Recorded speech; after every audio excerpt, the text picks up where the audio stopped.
Hi guys, welcome back to my YouTube channel. It's your girl, the only Igbo princess in Germany, aka Malkia. Okay, a lot of people said in my last video that I do not know how to pronounce my name. Kenyans, leave me alone. Zonike.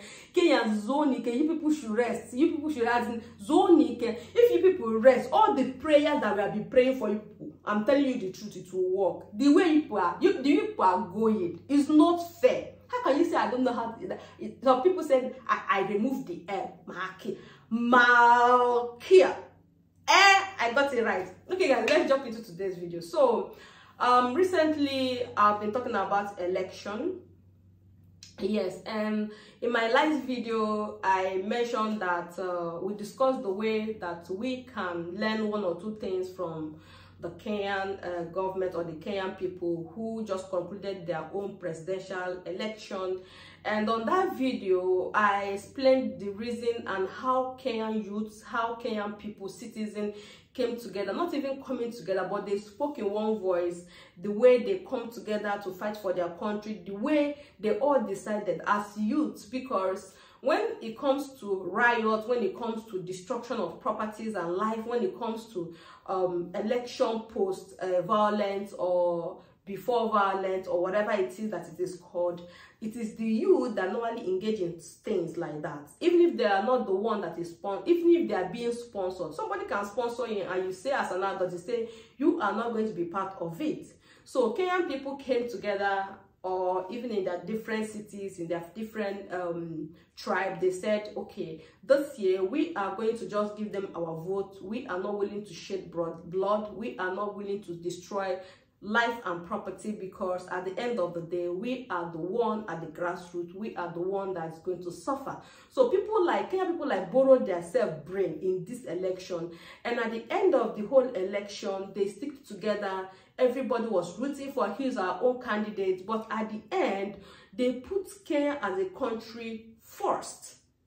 They did not say, oh, my candidate did not win, so the country should be destroyed. They did not say, see, like they showed love, they showed what unity, what maturity, what love is all about, what it is for someone to say, I love my country. They showed us all in this general election. Even though people are saying that the election was rigged, some people are saying, oh, they bought the election and stuff like that.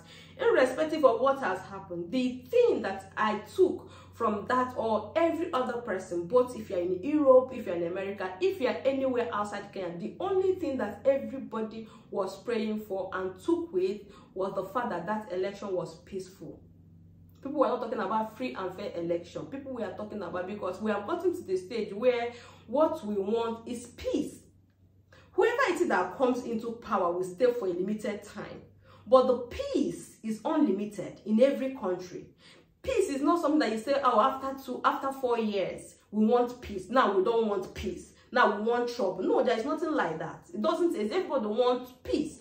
People who sells things, traders, bike riders, everybody just wants a peaceful country so that you are able to go out every day and come in. It is a gift. If you look at all the countries who are not in peace, you will see that you don't want to belong there. You do not want to go there. You don't even want things like that to happen. There's nothing like freedom. There's nothing like going out every day and coming in and even if you are bothered that somebody is going to hurt you and stuff like that, it's not still something different from election violence. We never recovered. No country has ever recovered from things like that. Even the one that have happened in years past, we are still trying. We have not still recovered. Okay, so, and in one of the comments that I got, what shocked me the most, and I begin to think, don't you think that Kenya is the most developed country, or one of the most developed countries in Africa? I think Kenya is the most developed country in Africa when it comes to politics. I know other countries where the other people, I will tell you, they still have the same advantages of what I'm about to talk about.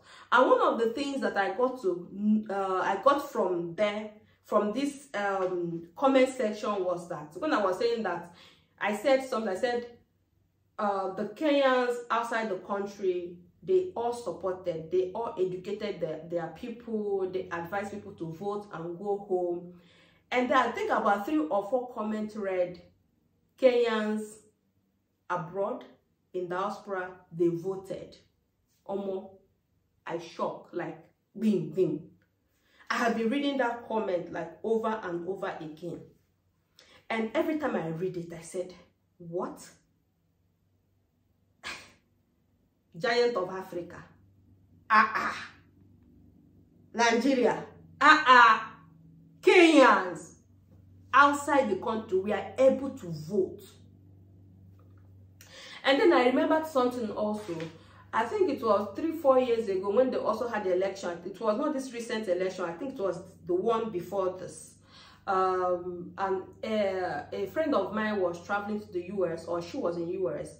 And I remember speaking with her, and she said, Jane, I am going to vote. I have just voted. I just sending in my vote. I was like, how are you able to vote? Like that. She said, yes. Even if you don't want to go to the polling unit, you can vote in your house. If you are traveling before the voting day, you can vote, put it in an envelope and send it. You know, this is what is called development when it comes to politics. Everybody is given the equal right. Whether you are there, you are not there, you are able to vote. So Kenyans also told me that they voted online. So there was every possibility, there was a possibility for people to vote online. Nigeria. Giant of Africa. Where are we gianting to?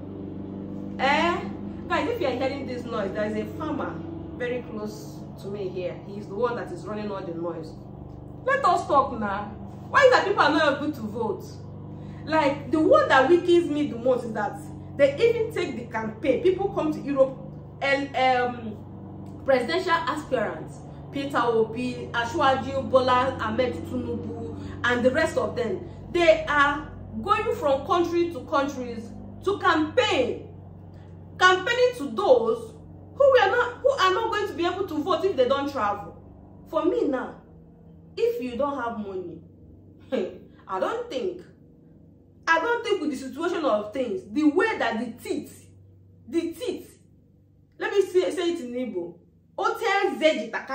during election, the way our teeth, the way everywhere is like this during election in Nigeria, I don't think I'm going to even take the stress, like the pain, the risk of using your own money. You buy flight tickets, you enter plane, you fly, go to Nigeria, say you want to go and vote.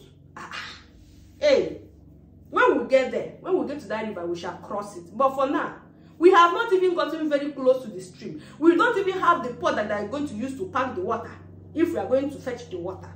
So there is nothing like that. So this is to wake up Nigerian government. If we say that you are giant of Africa, let us giant, let us grow the giant. Let us not be saying it. Make it possible for people to vote online. We have thousands of Nigerians all over the world. There is no city, there is no village that you go to in the world that you will not see a Nigerian. There is no progress there. That means those people are not, there's nothing to write home about in that country.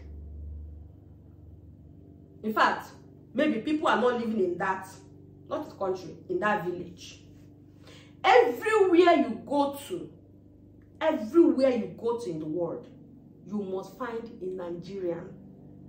It's a fact. It's the truth. So imagine the amount of Nigerians, the number of Nigerians outside the country. And these are the people that are able to vote without being paid to vote. How much do you think that I'm able to sell my vote? How much do you think that I can sell my vote? So make it possible for people that are in diaspora to vote. Make it possible. INEC. Make it possible. I've been seeing news recently. They are still romancing the topic. There is a step forward in making it possible for Nigerians. Hello, in 2022, there is still make it happen. Make it happen for us. Make it happen. It's happening all over the world. If you know that we are a giant of Africa, when they come, where is the most developed country in Africa? You say Nigeria. It's Kenya, as far as me I'm concerned.